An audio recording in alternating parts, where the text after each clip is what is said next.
mag-subscribe ka na. Hello, hello, hello, hello, universe. Hello mga buweks! Magandang araw sa inyong lahat. Galaw-galaw para hindi mo pa imbornal. Hello sa ating mga subscribers dyan. Ganun din sa ating mga new subscribers. Welcome to Parade of Beauty! If you are here today, welcome to the new era of beauty! Beauty is in you. Oh, hindi mo ba? Pasensya na kayo maalog ang ating vlog ngayon. Kasi nag-drive ako papuntang work.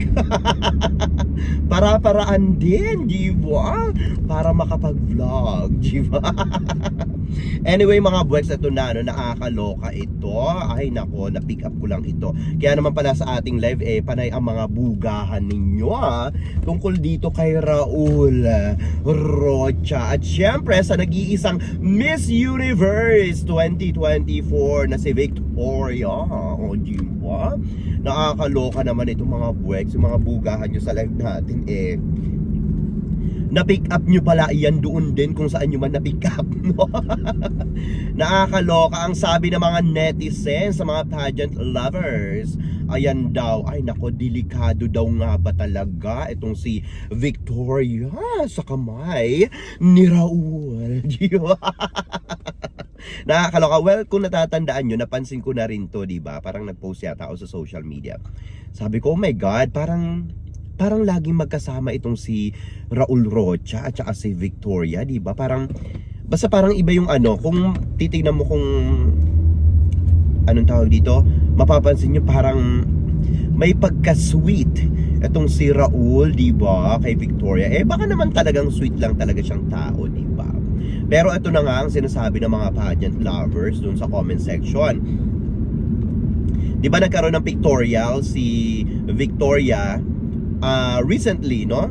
After nito makoronahan ng as Miss Universe sa Mexico. Tapos kasama nga nito lagi si Raul Rocha sa mga pictorials, sa mga lakad-lakad, diba? Nagawan natin to ng vlog Sabi ko pa nga, bakit walang parang anong tawag dito? Parang walang manager katulad ni Esther Swan, diba? Kung sino yung nag-aasikaso sa mga winners ng Miss Universe dati, no? Bakit si Raul Rocha? Ang sabi ko pa nga, baka si Raul Rocha, napag-usapan nila ni Halu na baka siya sa Mexico and then si Halu the Universe naman sa Thailand, diba? Ganun, or let's say sa Asia, tapos si Raul Rocha yung sa Latin America, ganyan-ganyan. Pero ang sabi nga ng mga pageant lovers, may pagka-awkward nga daw ang mga galawan ni Raul Rocha at nag-aalala sila dito sa ating Reyna, no? Kay Victoria, nag-aalala sila na baka daw mamaya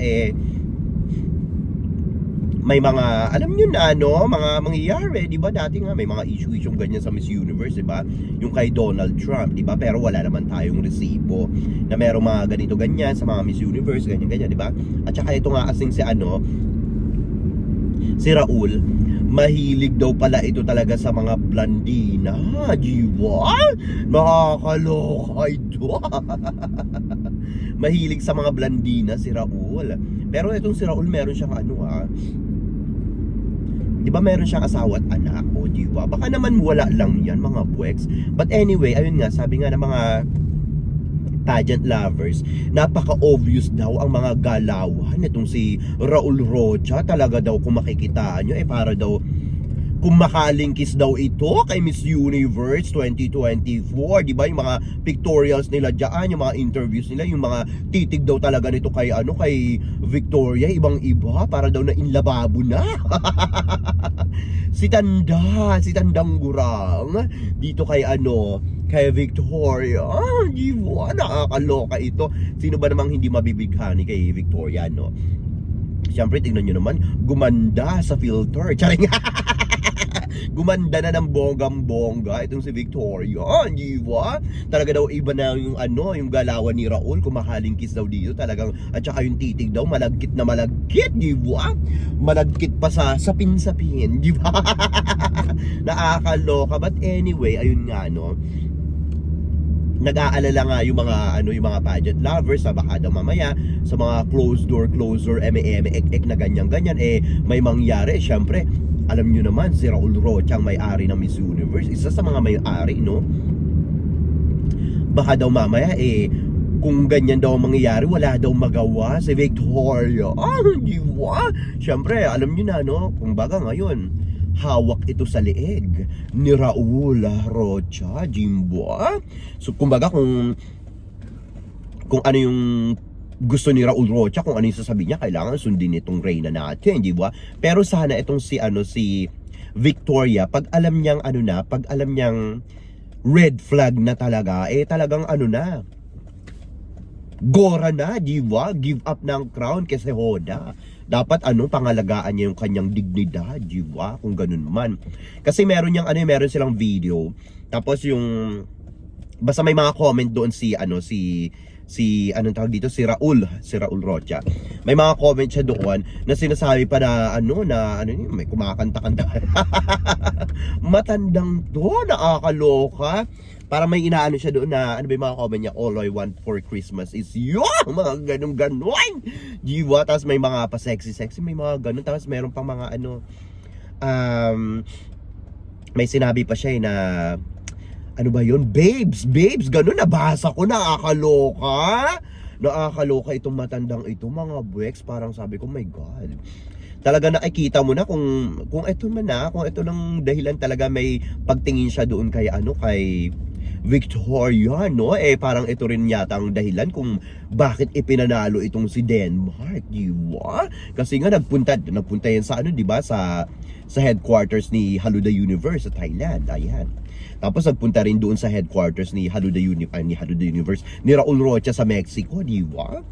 Baka nung unang pagpunta nito sa Mexico, di ba, nung parang few days, hindi naman few days, siguro a month before Miss Universe sa Mexico. Ayan. Baka nabighani, di ba, itong si Raul Rocha. Sa kagandahang taglay ni Victoria, di ba? Nakakaloka ito. May mga pa-comment pa talaga doon na all I want for Christmas is you, di ba? Mga babe, sexy, mga ganyan-ganyan. Ano kayang masasabi nung kanyang asawa? May asawa pa ba siya? Hindi ko alam. Pero meron siyang anak di ba? Tapos ito na nga, nakakagulat, mga buweks, nakakaloka ito. Nung chinek ulit na mga pageant lovers, fans, or netizens, no, yung comment nito ni Raul Rocha doon sa videos at saka sa mga photos, no, nila ni Victoria, naglaho na parang bula ang mga comments ni Raul Rocha doon, di ba? Nakakaloka ito. Ibig sabihin, nakaabot na kay Raul Rocha yung mga hinaing, yung mga pag-aalala na mga pageant fans, di ba? Nag-aalala sila ng bonggang-bongga kay Victoria, di ba? Wag naman sana maging biktima si Victoria, di ba? Parang kawawa naman yung tao, di ba? Hindi naman din maganda na parang iisipin din ng mga tao na ipinanalo lang ito dahil alam nyo na, no, bet siya nung ni Raul, alam nyo na, no, parang ay nako, etong Miss Universe, nakakaloka talaga, no. Parang ang daming dati kay Haluda Universe, parang kahit pa paano, ayun, may drama, so okay lang yan, sige, sakyan natin, enjoy natin yung mga drama sa sa Miss Universe organization, diba? May mga drama, may mga palusot-lusot na mga ganyan-ganyan, may mga may mga mekos-mekos, mga ganyan-ganyan, okay pa yun. Kasi yun kaya pa nating sabayan, diba? Kaya pa nating, alam mo yun, kahit pa paano, entertainment din siya. Pero etong mga kaganapan kay Raul Rocha sa mga galawan niya dito kay Miss Universe 2025, 2025 agad. 2024. Ayan si Victoria ng parang kung ganyan na mga galawan parang ewan ko, mga buweks, parang nakakadiri ng di ba? Kung totoo man itong mga kumakalat na balitang ito sa social media, nakakawalang ganang Miss Universe. Parang hindi na siya yung hindi na siya yung Miss Universe dati na, alam mo yun, tinitingala natin, yung mararamdaman natin yung Miss Universe fever tulad ng dati. Ngayon parang may mga ganyan-ganyan. Nahaluan na ng kababuyan, di ba? Ang kalibre or yung pangalan ng Miss Universe organization, di ba? Parang hindi na siya hindi na siya women empowerment, di ba? Parang hindi ko rin alam, akala ko nga ito si Raul Rocha, akala ko badidang, di ba? Hindi pala, di ba? So kaya rin yan ang sinasabi ko sa inyo, bakit sa lahat naman ng business, di ba? Pageant ang nagkaroon ng interest itong si Raul Rocha. So akala ko Judiday din ito. Yun pala ayan, alam nyo na, no? Ayan na, may mga lumalabas-labas ng balitang ganyan. Parang binili niya ba yung Miss Universe organization? Baka ano lang ito para makapamili, no? Ng mga blandinang babae na ay nako, ayoko na nga na magsalita. Pero ayun nga, tulad nga ng mga sinasabi ng mga netizens, no? Na mga pageant lovers, kasi syempre ayan, napapansin talaga nila yung mga galawan ni Raul Rocha kung saan napupunta si Victoria, nakabuntot ito para silang magbowa, diba? Yung galawan ni Raul Rocha talagang parang siya kung titingnan nyo, parang yung itsura ni Raul Rocha parang medyo anong tawag dito? May pagka-feeling teenager, no? Parang ganun yung dating, parang akala mo nandun pa rin siya sa sa era nung kabataan niya, di ba? Parang lumalandi rin ang itsura, di ba? Nagpapa-cute din, feeling cute, di ba? But in fairness, itong si Raul Rocha, mga buweks, tingin ko, may itsura naman si Raul Rocha, in fairness, kung hindi malaki yung tiyan niya, kung hindi siya malaki, no? Kung wala pa siyang edad, ganyan-ganyan. Pero at least ito, no, kahit na may edad na siya, mukha pa rin namang may itsura. He's very handsome, I think, when he was young, no? I think nung kabataan niya talaga, ang lakas ng itsura nito. Siguro ito, chick boy, no? Si Raul Rocha, tingin ko, chick boy siya. Pwede sa chick, pwede sa boy, diba? Charito! So, charot lang. Ibig sabihin, siguro talaga chick boy ito. Talagang maraming dito, naiinlababo din, di ba? At saka syempre, tignan nyo naman, ang yaman, di ba, ni Raul Rocha, di ba? Businessman ito, at sana lang, no, wag masilaw si Victoria sa datong, no? Kung sa datong man lang, di ba? Sana si Victoria manatili siyang mabait na babae, very queenly, ganyan-ganyan. Sana wag siya masilaw sa pera, kasi ang pera lang yan, Diyos ko Lord. Pero isipin mo yung di ba? Sabihin man natin sa sa kanya na, sabihin man niya na wala akong pakialam sa sasabihin ng iba. Well, madaling sabihin yon minsan, no? Pero case to case basis, di ba? Pwede nating sabihin wala tayong pakialam sa sasabihin ng iba, pero depende yan kung ano yung issue, di ba? Kung ang issue tungkol dyan sa kababuyan, no, kalaswaan, yan ang mahirap sabihin na deadma ka lang sa sasabihin ng iba. Kasi dyan mismo, sa ganyang issue ng kalaswaan or mga ganyang kababuyan, yan talaga ang magpapabagsak sa career ng isang tao, di ba? Yan talaga, kahit na sabihin mong deadma ka lang. Okay, kung deadma ka, sige, mo lang yan, i-deadma mo lang yan, pero ang dating, aarangkada pa ba ang career mo, di ba? Lalong-lalo na kung ikaw ay isang public figure, di ba? Nakakaloka ito nung dinilit talaga ni Raul Rocha yung kanya mga comments doon sa na-shockot siguro siya, no? But anyway, tignan natin mga Bex. Baka naman kasi talagang sweet lang na tao si Raul Rocha. Baka naman hindi siya talaga hindi siya talaga ganun, di ba? Parang siguro talagang pinapangatawanan niya lang or ginagawa niya rin lang yung tungkulin niya bilang isa sa mga may-ari ng Miss Universe organization, di ba?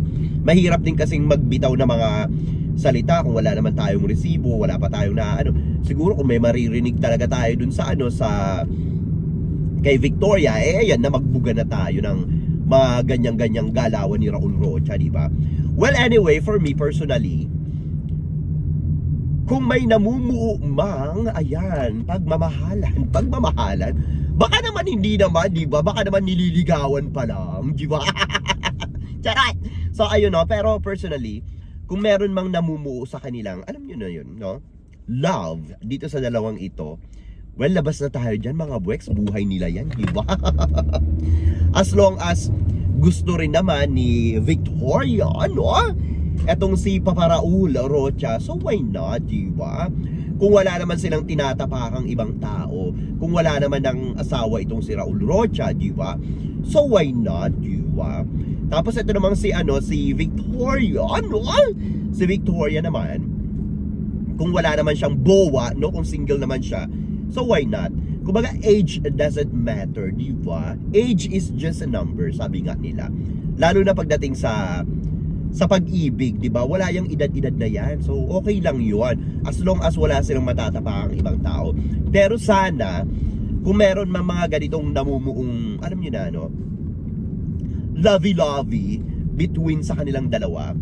Sana, i-ano muna nila, i-private muna nila, di ba? Kasi, kumbaga, reigning queen pa si Victoria. Ang pangit naman na mabahiran ng hindi magandang, alam niyo yun, imahe, yung pagkapanalo ni Victoria. Oh, diba? But anyway mga buweks, ano masasabi nyo dito sa ating chika ngayong araw na ito? Ayan, sa tingin nyo, bakit kaya binura ni Raul Rocha ang mga comments niya doon sa mga video, sa mga pictures na pinost doon sa Miss Universe organization, ayan, Instagram and Facebook page. Sa tingin nyo ba guilty itong si Raul Rocha? Grabe ang Miss Universe organization mga buweks, hindi ko kinakaya mga mga kaganapan. Every year na lang talaga meron mga ganito na akaloka ito. Anyway mga buweks, mag-ingay kayo sa ating comment section para makita ko rin ang inyong mga opinion. Hanggang sa susunod nating mga chika-chikahan. Bye for now mga buweks, and I love you all. Bye! See ya!